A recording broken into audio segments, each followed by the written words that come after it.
그래서 공부합니다.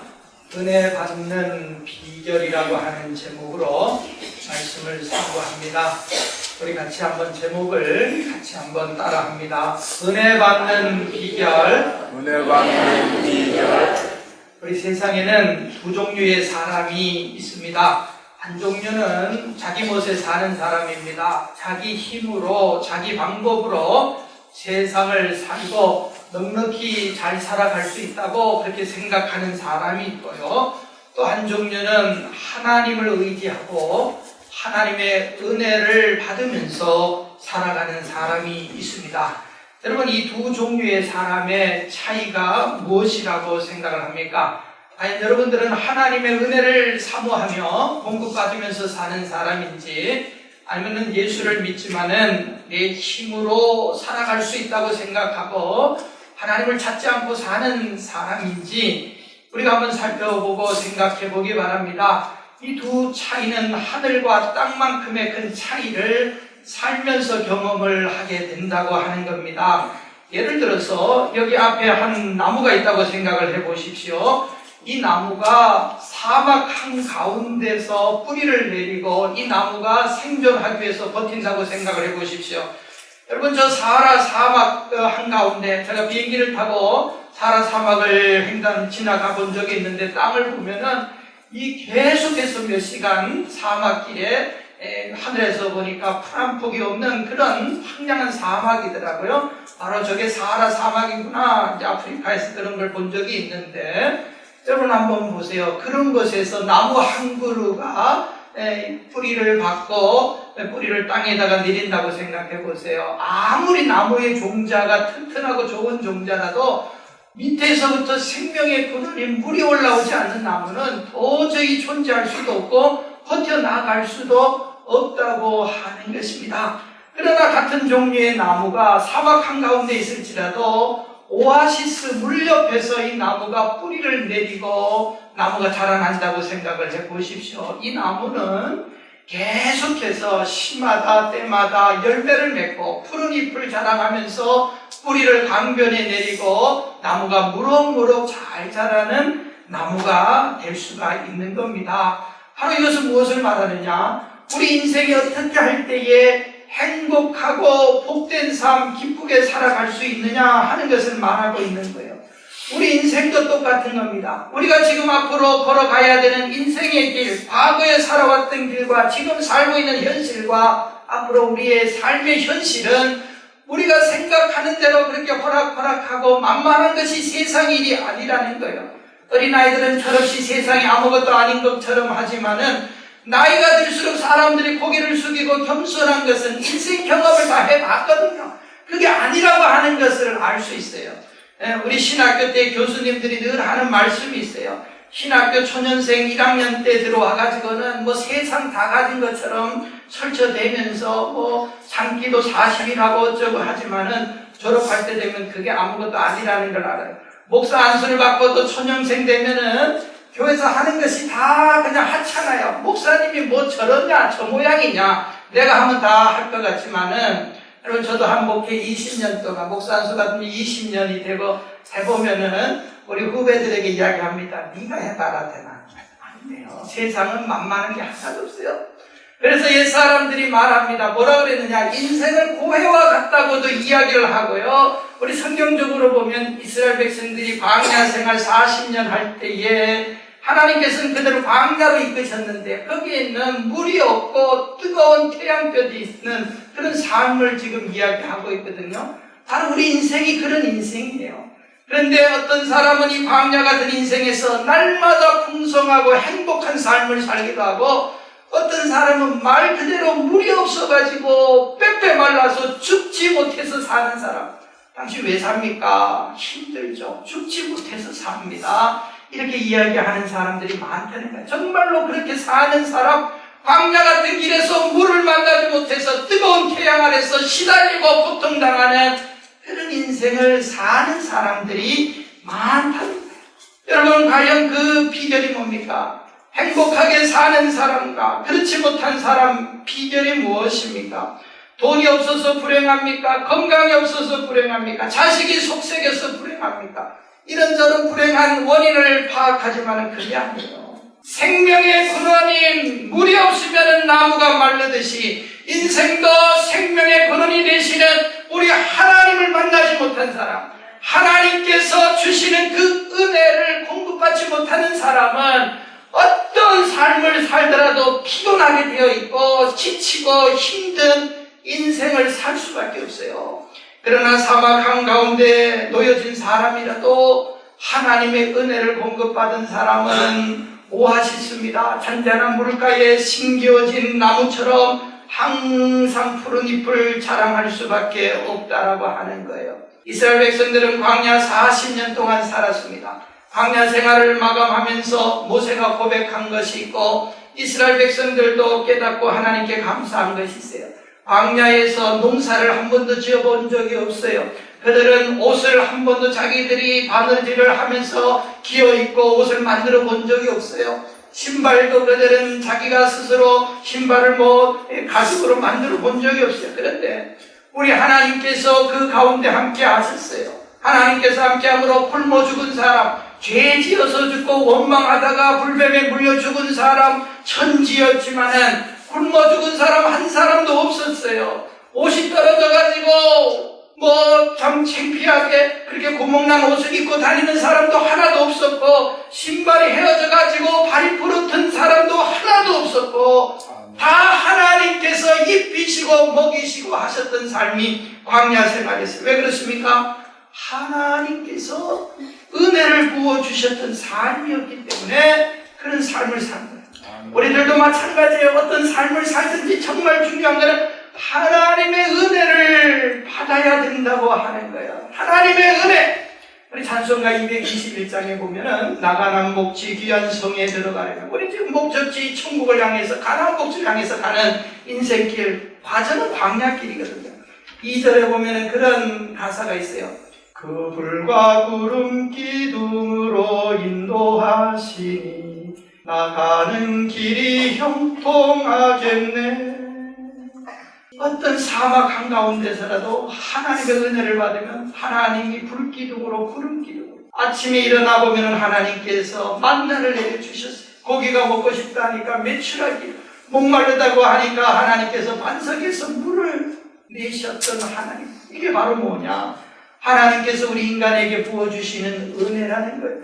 이 은혜가 없었으면 이스라엘 백성들은 단 한 달도 그들의 목숨 부지하고 살 수 없었지만, 하나님의 은혜를 주심으로 광야생을 마치는 40년 동안 그들은 그 인생길을 형통하게 살아갈 수 있었다는 거예요. 이게 뭐냐? 하나님이 은혜를 주셨다는 거예요. 이게 바로 은혜라고 하는 말이에요. 그렇기 때문에 우리 그리스도인들에게 있어서 제일 중요하고 귀하게 여겨야 되는 것이 뭐냐? 사모해야 되는 것이 뭐냐? 하나님의 은혜라는 게 은혜. 그래서 기독교의 최고의 단어는 바로 은혜예요. 은혜. 죄인들, 자격이 없는 자들, 그런 사람들에게 하나님께서 사랑하시고 공급해 주시는 하나님의 특별한 은총이 은혜라. 바로 우리는 이것을 은혜라고 이야기를 합니다. 우리 하나님께서는 우리들을 사랑하셔서 민수기 6장 25절에 보니까 이 은혜가 모든 인간들에게 필요하고 너무나 좋고 우리를 살리는 것인데, 우리 하나님은 은혜 주시기를 기뻐하시는 하나님. 여호와는 그 얼굴을 내게 비추사 은혜 베푸시기를 원한다 그랬잖아. 베푸시기를, 은혜 주시는 것을 기뻐하시는 하나님. 얼마나 우리 하나님께서 우리를 사랑하시고 우리를 귀하게 보셨든지, 우리 인간이 그저 살 수 없기 때문에 하나님의 은혜를 날마다 베풀어 주시기를 기뻐하시는 하나님. 그렇기 때문에 우리 인생들은 이 하나님의 은혜를 공급받고 사는 거예요. 이 은혜를 공급받아야만이 제대로 살 수 있고, 또 받기 위해서 노력도 해야 되고, 반드시 받아야만이 다른 데서 인생의 행복, 다른 데서 인생의 문제가 해결되는 게 아니고, 돈이 내 인생의 문제 해결해 주는 거 아니고, 자식 성공시켜서 그것이 내 부모의 이제는 보험이 돼갖고 노후의 보장처럼 자식들이 돈 줘서 행복하게 살 때 아니고, 하나님의 은혜대로 은혜를 받으면서 사는 것이 일평생 기쁨이고 행복이라고 하는 거예요. 하나님 은혜를 주시기를 기뻐하시는 하나님이기 때문에 그 은혜를 우리가 다 받아야 된다고 하는 것입니다. 그런데 은혜를 받으며 사는 사람이 있고 은혜를 못 받는 사람이 있다 그 말이에요. 하나님의 은혜는 양이 적어가지고 부족해가지고 한계가 있어서 하나님께서 어떤 사람은 은혜 주고 어떤 사람은 은혜 없이 사는 고달픈 인생을 사느냐, 여러분 어떻게 생각하세요? 성경은 그렇게 말씀하잖아요. 하나님은 모든 것이 풍족하시고 넘쳐나시고 하나님에게는 부족한 것이 하나도 없어요. 풍성하신 하나님이라고 하는 것은 차고 넘치는 하나님이에요. 태평양 바다가 마를 날이 없듯이 하나님의 은혜와 사랑은 마를 날이 없지만은 인생이 하나님의 은혜를 받지 못하는 삶도 있다는 거예요. 날마다 고달픈 인생 왜 그럴까요? 하나님이 왜 안 주실까요? 출애굽기 34장 19절 말씀에 보면은 하나님께서 이런 말씀을 하셨어요. 나는 은혜 줄 자에게 은혜를 주고 긍휼히 여길 자에게 긍휼을 베푸느니라, 이런 말씀을 하셨어요. 하나님이 은혜가 아까워서 인색한 것이 아니고 은혜 줄 자들이 있다는 거예요. 은혜 받을 자격 있는 자들은 내가 은혜를 주고 내 사랑을 받을 자들은 내 사랑을 받게 될 것이라. 다시 말하면은 하나님의 은혜를 받을 일을 해야 되는 것이지, 그 좋은 것을 하나님께서 공짜로 준다고 해서 공짜라고 아무나 받는 것이 아니라고 하는 거예요. 은혜를 받으면서 살아가는 자의 기쁨과 행복이 엄청난데 우리는 그것을 받아야 되는데 받을 자격을 만들어가면서 그 은혜를 받아야지 인생이 행복해진다고 하는 거예요. 어떤 사람에게 하나님께서 은혜를 주시겠습니까? 오늘 본문은 그것을 말씀을 하고 있어요. 하나님께서는 어떤 사람에게 은혜를 주실까? 어떤 사람이 하나님의 은혜를 받을까? 하나님을 사랑하면 은혜를 받게 돼 있어요. 그렇죠? 신명기 5장 10절에 나를 사랑하고 내 계명을 지키는 자에게 천대까지 준다고 했어요. 이 하나님의 사랑이 얼마나 귀하고 놀라운지 여러분 보세요. 우리가 은혜를 입었으면 당대의 은혜를 갚으면 끝이에요. 그러나 하나님께서는 천대까지, 하나님을 사랑하는 사람, 계명을 지키는 자에게는 천대까지 하나님께서 자자손손 은혜를 베풀어 주시는 하나님. 그렇기 때문에 우리가 하나님을 사랑하는 것이 왜 중요하냐? 계명을 지키는 게 왜 중요하냐? 우리의 후손들까지 복을 받을 수가 있다는 거예요. 하나님의 은혜는 또한 어떤 사람에게 임하느냐? 하나님께서 하나님을 사랑하는 자들, 하나님을 정성으로 섬기는 자들, 헌신하는 자들에게 은혜를 베풀어 주시네. 하나님의 은혜를 받은 가장 대표적인 사람 하면 구약의 다윗을 이야기할 수가 있어요. 다윗이 솔로몬을 불러놓고 이야기했어요. 하나님의 은혜로 살아야 된다. 네 아버지 하나님의 은혜로 목동으로서 한 나라의 왕이 되어서 지금 너를 왕위에 올려놓고 내가 세상을 떠난다. 너도 하나님을 섬겨야 된다. 하나님의 은혜 없이는 네가 살 수 없다. 네가 왕이랄지라도 마찬가지다. 아버지가 솔로몬을 불러놓고 유언의 말을 남겼어요. 솔로몬은 그 아버지의 말을 듣고 이런 고백을 합니다. 열왕기상 3장 6절에 보니까 솔로몬이 가로되 주의 종내 아비 다윗이 성실과 공의와 정직한 마음으로 주와 함께 주의 앞에 행함으로. 하나님 앞에서 어떻게 살아와야 됩니까? 성실하게 공의와 정직한 마음으로. 이게 다 똑같이 한 말이에요. 한 말이에요. 다윗은 성실한 사람이었어요. 공의로운 사람, 정직한 사람. 이거는 뭘 말하는 거냐? 하나님과의 관계에서 성실, 공의, 정직, 이건 뭘 말하는가 하면 하나님을 속이지 않았어요. 다윗은 마음이, 믿음이 변하지 않았다는 거예요. 하나님이 이걸 제일 높게 평가하신 이유가 거기에 있어요.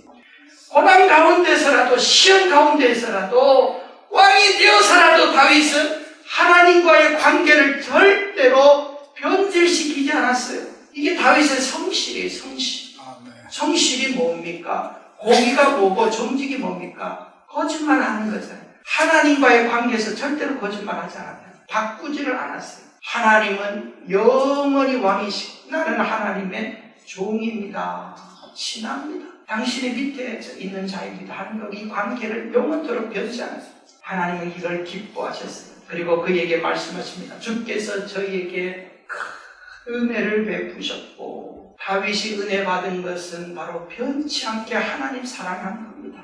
자꾸 뒤죽박죽하면 은혜 못 받습니다. 은혜 못 받아요. 다윗의 경우를 듭니다. 다윗처럼 은혜 못 받는다 그 말. 그리고 말합니다. 다윗에게 그 큰 은혜를 부어주셨고, 주께서 또 저를 위하여 이 큰 은혜를 예비하사 하나님의 은혜가 차고 넘칩니다. 다윗 시대에 말할 수 없이 부어주셨고, 그 은혜가 차고 넘쳐가지고 다윗의 아들 때까지 나를 사랑하고 계명을 지키는 자에게 천대까지 은혜를 주시겠다는 하나님의 약속대로 다윗의 아들 솔로몬에게까지 그 하나님의 은혜가 차고 넘쳤다는 거예요. 다시 말하면 진실되게 하나님 사랑하고 정직하게 믿음 생활하고 하나님을 끝까지 사랑하면은 하나님께서 우리 당대와 우리 후손들에게 말할 수 없는 은혜와 하나님의 복을 부어주심으로 그 인생이, 그 후손들의 인생이 이 땅에서 복되고 형통하게 해주시겠다고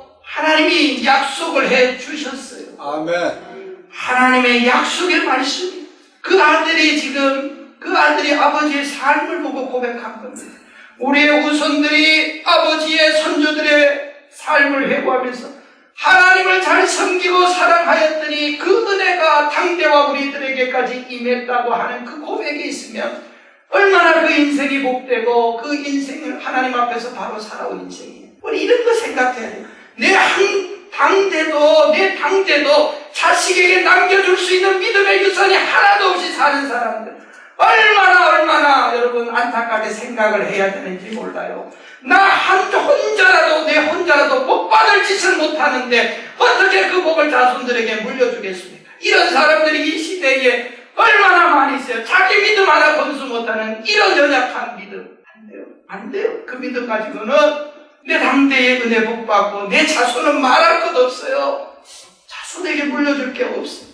그렇기 때문에 우리가 하나님을 사랑하고 잘 섬기고 은혜를 쌓아가야, 하나님의 은혜를 쌓아가야 돼. 그래야 내 자손들까지 그 은혜가 임하게 된다. 오늘 본문에 보면은 하나님께서 고넬료라고 하는 이방인에게 말할 수 없는 큰 은혜를 부어주셨어요. 은혜 받는 가장 교과서적인 방법이, 순간적인 하나님의 놀라운 은혜가 임하는 교과서적인 방법이 오늘 읽으신 본문에 기록된 말씀이에요. 지난 시간에 고넬료는 이방인이었고 로마 장교였고 로마인으로서 하나님을 경외하고 경건하고 구제하고 항상 기도하는 사람이라고 말씀을 드렸어요. 이런 자를 하나님이 주목하시고 하루는 그가 기도하는 가운데 하나님의 천사가, 흰옷 입은 천사가 나타나서 그에게 이야기를 합니다. 너는 저 요바라고 하는 곳에 사람을 보내어서 거기에 베드로가 있는데 베드로를 너희 집에 초청하라, 이렇게 이야기를 합니다. 영문도 모르고 고넬료는 그 말을 듣고 순종해서 경건한 종을 보낸다 그랬어요. 종이 이제는 베드로가 있는 요바에 갑니다. 부지런히 가도 한 이틀 걸리는 거리였어요. 갑니다. 그런데 다음 날 그 천사가 다시 요바에 있는 베드로에게 나타납니다. 베드로가 기도하는데 천사가 나타나서 너는 이방인 고넬료라고 하는 자가 사람을 보내는데 너는 그 사람의 초청에 응해서 그 집에 가거라. 이런, 당시에 구약의 율법에, 아직까지 베드로가 그 율법에 젖어 있었던 사람이었기에 유대인이 이방인 사람의 초청을 받아서 그 집에 가는 것은 금했습니다. 하나님께서 말합니다. 너는 잔소리하지 말고 내가 시키는 대로 가라. 베드로는 순종하면서 결국 고넬료의 초청에 응하게 됩니다. 그리고 베드로가 고넬료 집에 도착하고 고넬료에게 말씀을 증거할 때 그 집안에 큰 성령의 은혜가 임했어요. 사도행전 10장 44절에 보니까 베드로가 이 말할 때에 성령이 말씀 듣는 모든 사람에게 데려오시니 베드로와 함께 온 할례 받은 신자들이 이방인에게도 성령 부어주심을 인하여 놀랐느니라. 성령께서 고넬료의 가정에 임했어요. 자, 이것을 바로 신약시대의 가이사라의 오순절 사건이라, 사도행전 2장에 예수님의 제자들과 120명의 문도들이 기도하여 모여서 기도할 때에 성령께서 그곳에 임했습니다. 이게 오순절 성령 사건인데 사도행전 오늘 10장 말씀에 보면은 이방인 가정에 이방인 무리들 가운데 다시 가이사라라고 하는 고넬료의 집에 성령께서 임하심으로 제2의 성령 역사 운동, 오순절 운동, 가이사라의 오순절 운동이 고넬료의 가정에 임하게 되었다는 거예요. 하나님께서 그 가정에 불일 듯이 성령을 보내주셔서 그 가정을 구원시켜 주시고 그 가정에 성령 충만하게 하여 주셨던 이 놀라운 은혜의 사건이 오늘 본문에 기록되고 있는데 고넬료와 그의 가족 식구들이 이 성령의 충만한 역사를 체험하게 되었다라고 하는 것이 오늘 본문의 말씀입니다. 자, 그러면 하나님께서 왜 고넬료의 가정을 구원하시고 이와 같이 엄청난 은혜를 그 가정에 부어주셨을까? 도대체 하나님은 왜 그렇게 하셨는가? 우리는 고넬료의 믿음을 통하여서 은혜 받는 자의 비결을 여기서 발견을 할 수가 있는 거예요. 왜 고넬료가 은혜를 받게 되었느냐 하는 거예요. 첫째로 하나님께서는 모이는 무리 가운데서 함께 은혜를 베푸시는 하나님이다 하는 것을 우리가 오늘 여기서 발견을 하게 되는 거예요. 24절 말씀해 보시면 고넬료가 베드로를 초청해 놓고 그거 어떻게 하느냐? 일가와 가까운 친구들을 모아놓았다. 모아놓았어. 자기 집에다가 모아놓았다. 이런 말씀을 하고 있는 거예요. 여러분, 우리 기독교의 가장 큰 힘과 파워는 모이는 데 있는 거예요. 그래서 기독교를 모이는 공동체다. 오늘날 기독교가 왜 약화되느냐? 시대적인 영향입니다. 이 시대의 가장 큰 영향력은 바로 이 개인주의가 만연한 시대예요. 남에게 간섭받기를 원치 않고 간섭하는 것도 싫어하는 이 시대입니다.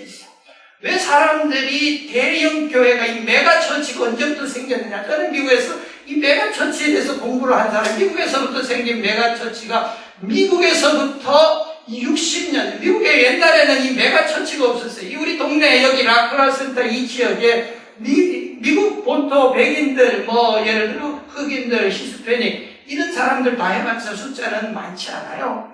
여기에 교회가 얼마나 되는지 메가처치 여기 하나도 없습니다.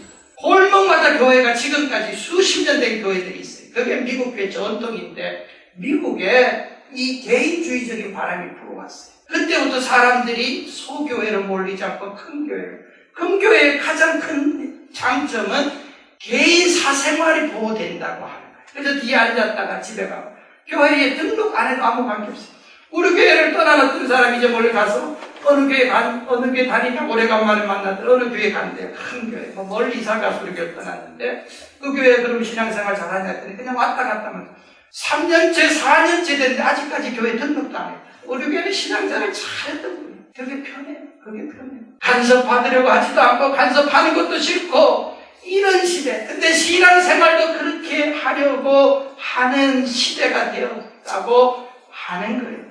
오늘날 특별히 젊은 세대는 무슨 스마트폰이나 태블릿 PC를 항상 휴대하고 다니면서 제가 지난주 한국 갔다 올 때 보니까 한국 사람들은 지하철을 타고 제가 어디를 가는데 한국 사람들은 90% 이상이 다 이 스마트폰을 가지고 그 차에서 앉아있는 사람, 서 있는 사람, 뭐를 그렇게 아는지 무슨 박사학위 공부를 하는지 검색하고 하고 좀 쉬고 조용히 생각도 해야 되는데 제가 이렇게 물끄러미 봤는데 내가 서 있었고 내 앞에 젊은 남녀가 이렇게 둘이 있어요. 처음에 다더니 자기하고 저것도 하더니 가방에서 뭘 꺼내더니 둘이 서로 얼굴도 안 쳐다보고 내내 그것만 따로따로 이렇게 하고 있더라고요. 여러분 그게 아닙니다. 그래서는 안 되는 거예요. 물론 시대는 그렇다고 하지만 교회는 그게 아니에요. 예수님께서 그랬어요. 네 홀로 신앙생활 할 줄 아느냐? 물론 우리가 홀로 할 수도 있어요. 그러나 기독교 영성은 기도해도 모여서 기도하고 예배도 모여서 기도하고 혼자 골방에서 하는 것 특별한 이유가 있어서 하는 거지만 그것을 한 번, 두 번 계속하면은 하나님께서 기뻐하지 않는 거예요. 두세 사람이 내 이름으로 모인 곳에 내가 그들 가운데 함께 하겠다고 한 겁니다. 이 영상 우리는 잊지 말아야 돼요. 자꾸 혼자 하려고 하고 자꾸 모이려고 하지 않는 이런 모습은 혼자 TV에서 앉아서 예배드리고 라디오 설교 듣고 예배드렸다고 하는 이런 아니라고 나태한 신앙생활을 이 시대는 하고 있기 때문에 신앙이 점점 나태해지는 거예요. 마귀가 더 득세하는 거예요. 그 이유가 바로 거기에 있어요. 마귀를 혼자서 물리칠 수 있습니까? 힘을 합하여서 물리쳐야 되는데 방나주야로 시험에 들고 방나주야로 낙심하는 이유가 모여서 힘을 키워서 나가야지 마귀가 꼼짝 못하는데 그걸 못한다는 거예요. 그걸 못해 이 시대에. 고넬료는 그랬습니다. 고넬료는 어떻게 합니까? 모였는데 어떻게 모였느냐? 이 가까운 친척들, 친구들 베드로를 초청해 놓고 예수님의 수제자 베드로가 입이 놀라운 기절의 사람이었기 때문에 고넬료도 잘 알고 있었어요. 이렇게 하나님의 귀한 종이 오는데 내가 하나님 앞에 은혜를 받으러 내가 준비하는데 내 혼자 은혜 받으면 되겠느냐 싶어가지고 일가 친지 가까운 사람들 다 불러가지고 자기 집에다가 초청해 놓았다 그 말이에요. 혼자 하나님 앞에 나오는 게 아니에요. 구원받을 사람들, 하나님의 말씀이 필요한 사람들, 말씀을 들어야 되는 사람들, 이런 사람들이 생각나가지고 전화하고 교회 갑시다, 은혜 받읍시다. 우리 이런 소리를 할 줄 아는 성도가 돼요. 내 구역 식구들, 내 누구 친척들, 누구라도 하나님을 모르는 자들에게 우리는 가서 복음을 증거하면서 교회 갑시다, 은혜 받읍시다. 은혜가 필요한 사람들이 있거든요. 그것을 내 혼자 아까워서 내 혼자만 받아야 되겠다. 이거는 불신앙입니다. 하나님의 은혜는 누구라도 넘치도록 주시기 때문에 그분도 와서 내가 그분을 사랑하기에, 그분이 필요하기에, 은혜가 필요하기에, 그래서 하나님 앞으로 인도하는 거예요. 고넬료의 영성이 바로 이런 영성. 하나님께서 이 마음을 받으셨어. 그래가지고 이렇게 사람들을 불러 모아놓고 모여서 기다리는 고넬료에게 하나님의 성령이 그 가운데 임했다라고 하는 것이에요. 두 번째로 고넬료의 가정이 왜 이렇게 은혜를 받았느냐? 은혜는 사모하며 기다리는 자들에게 은혜가 임하는 거예요. 이게 정성이에요. 예배도 마찬가지고 모든 것이 마찬가지고 24절에 보면 그렇게 계속해서 말씀하죠. 고넬료가 베드로의 이제 초청을 베드로를 해놓고 일가와 가까운 친구들을 모았다 그랬고 모아서 기다리고 있었다. 헬라어 문법으로 이 기다리고 기대를 계속해서 기다리는 거야. 올 때까지 왜 안 오실까? 오실 시간이 됐는데 안절부절하면서 문 밖에 나갔다가 들어왔다가 여러분 그렇잖아요. 군대 간 자식, 멀리 타향에 떠는 자식이 돌아오면 부모가 며칠 전부터 잠을 못 이루고 언제나 올까 기대하는 그 마음 있잖아요. 오기로 한 사람은 안 기다려도 와요. 오게 돼 있어요. 베드로는 초청을 해놓았기 때문에 오게 돼 있지만은 이 고넬료의 마음 보세요. 올 사람 온다고 생각하는 게 아니고 왜 어서 속히 안 오냐고 하면서 기다리고 기다리는 이런 믿음. 하나님의 말씀이 증거될 때도 은혜 받는 사람이 있고 은혜 못 받는 사람이 있을 수가 있다는 거예요. 왜 그렇습니까? 예배 시간에 은혜가 되기도 하고 은혜가 없기도 하고 오히려 시험에 들어서 가는 사람도 있을 수가 있어요. 그 차이가 뭡니까? 처음부터 하나님의 말씀을 들을 자세와 예배를 드릴 준비가 얼마나 갖추어졌느냐에 따라서 하나님께서 은혜 받을 자에게 은혜를 주시고 하나님께서 은혜를 물리칠 자들은 받을 수가 없도록 하나님께서 미리 이미 다 우리의 자세는 결정이 되어 가고 있다는 것을 여러분들 그렇기 때문에 은혜를 받아야 되기 때문에 어떻게 해서라도 우리가 할 수 있는 것은 해야 돼. 은혜는 하나님이 주시는데 그건 하나님의 일이기 때문에 우리는 몰라요. 내가 달라서 주는 게 아니에요. 주고 싶은 사람에게 주는데 은혜는 내가 달래서 주는 게 아니에요. 그냥 하나님이 알아서 주는 건데 내가 할 수 있는 거는 누구를 줄지 모르기 때문에 기다리고 기대하고 이런 사람들 예배 시간에도 우리가 항상 우리가 빨리 와서 좋은 자리가 제일 앞자리에 뒷자리가 여러분 명당이 아닙니다. 그거 잊지 마세요. 앞에 와서 사모하고 그러는 사람들이 은혜를 받아요. 아멘. 5분 늦게 오고 5분 빨리 가는 거는 10분의 차이예요. 10분은 아무것도 아니에요. 요새는 그 한국 라디오 들으면은 뉴스 듣다가 뭐 전 뉴스만 다른 건 잘 안 듣는데 짜증나는 게 5분, 7분 뉴스를 하는데 금방 가요 그거. 5분 지각, 5분 늦게 오고 빨리 오고 아무것도 아니에요 10분. 그러나 그 10분은 하나님이 주시는 엄청난 은혜를 받을 자격이 되느냐 안 자격이 되느냐에 어떻게 보면은 그 갈림길이 그 10분 안에서 결정입니다. 항상 그렇기 때문에 우리는 바른 자세로, 여러분 별거 없어요. 하나님의 은혜가, 하나님이 우리가 뭐 특별하다고 하나님께서 고상하고 요구하지 않아요. 어린아이와 같은 이런 단순한 것들을 하나님이 요구하십니다. 이거 습관이 되면 안 돼요. 어느 분이 교회 앞에 사는데 항상 조금씩 늦어요. 오늘은 서둘러서 빨리 가야 싶고, 막 서둘러도 교회 보면 2분, 3분 늦어요.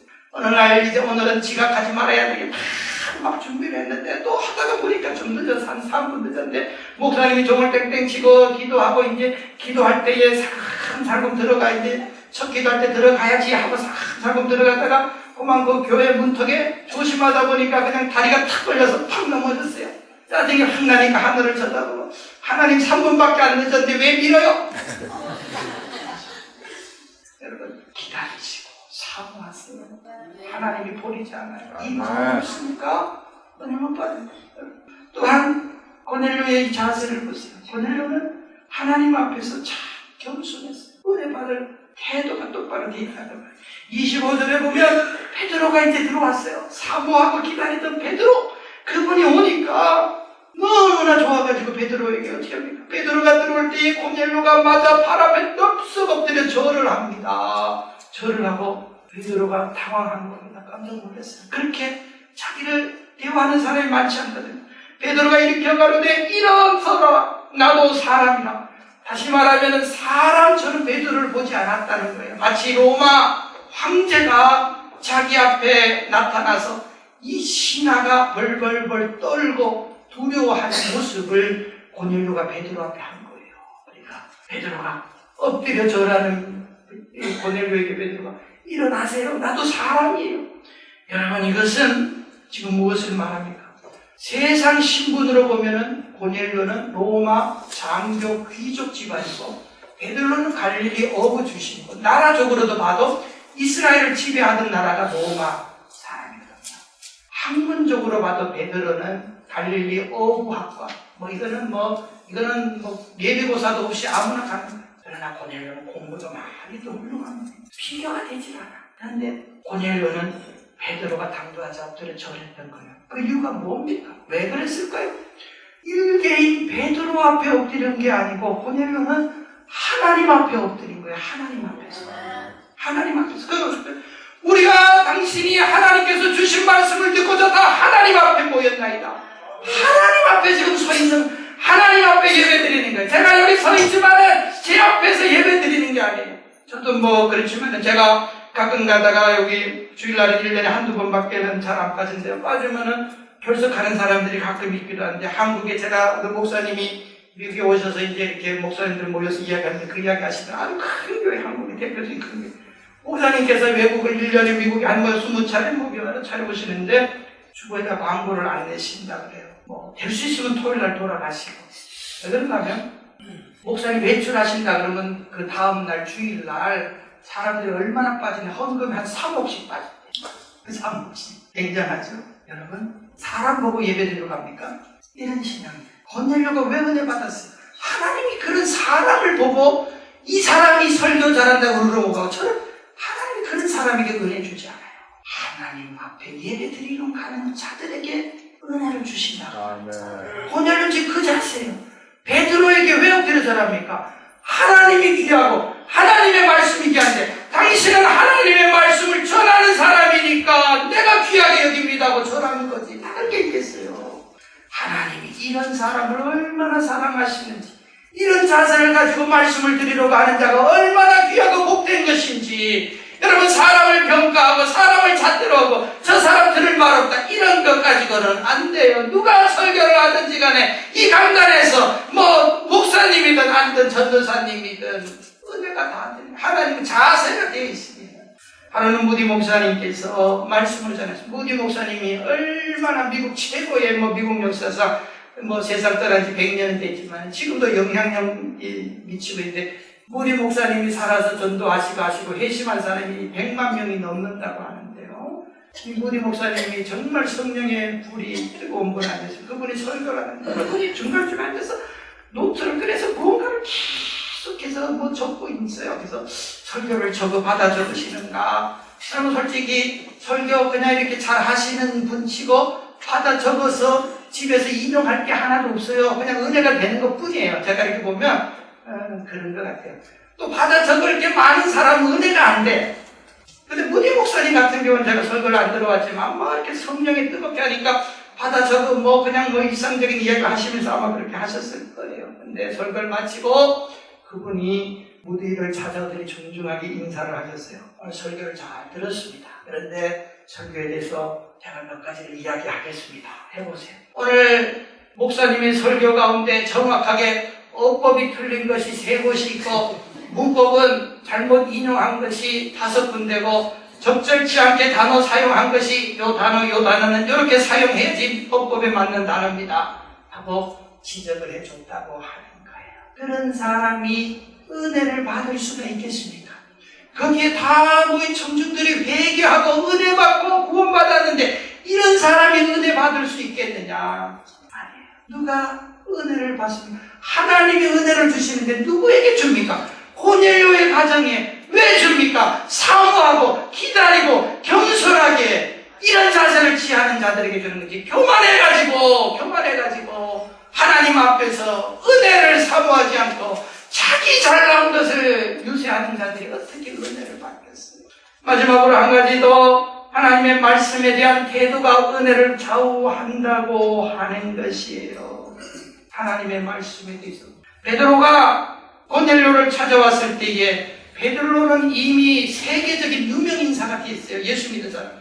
사도행전 10장이지만 9장에서는 아나니아 중풍병자 8년 된 자를 살리고 다비다 죽은 자를 베드로가 살려서 온 지역에 소문이 났거든요. 그런데요, 고넬료가 베드로를 초청하면서 이참에 우리 집에도 기적을 한번 해. 베드로의 기적을 봐야 되겠다.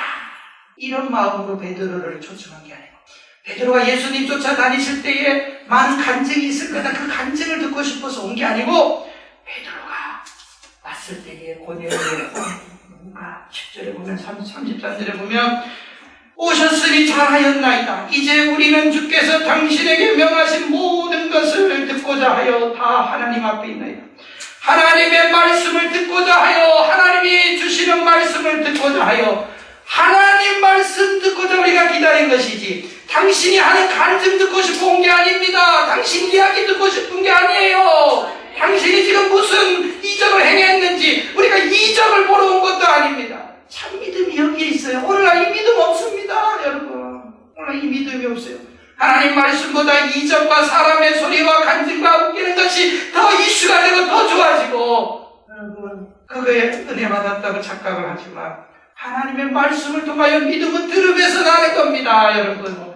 사람 소리 들어가지고 믿음이 자라는 게 아니라, 그 말이에요. 베드로, 이 고넬료는 제대로 된 신앙을 가지고 있었어요. 또한 그것뿐만 아니라 고넬료는 그럽니다. 하나님의 말씀을 듣고자 하여서, 하나님의 말씀을 듣고자 하여서 다 하나님 무슨 말씀 하시든지 듣겠습니다, 그 말이에요. 여러분, 내가 듣고 싶은 말, 여러분 교인들은 그걸 원합니다. 복 받으라, 그런 걸 좋아하는 거.